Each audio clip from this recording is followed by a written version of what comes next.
Hey there, fellow travel enthusiasts. Welcome back to my channel. I have an exciting piece for first-time European visitors today. Essential tips and insights are coming your way, so let's dive right in. Hey, future European explorers. Ensure all travel documents are in order. Visa requirements and passport validity for your destinations. Prevent last-minute immigration issues. It's time to tick off those checklists. Now let's talk about packing.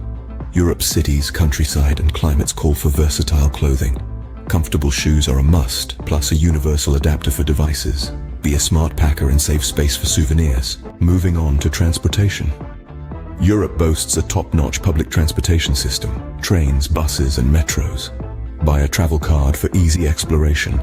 Trust me, it's an experience to remember. Traveling means diving into local culture. Europe's history, art, traditions, or museums, local cuisine. Friendly locals are worth exploring. Master basic local phrases, experience Europe. Let's embrace the culture together. Last but definitely not least, let's talk about must-visit destinations in Europe.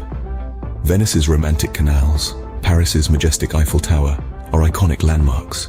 Include in your itinerary for unforgettable memories. The memories you'll create in these breathtaking places will stay with you forever.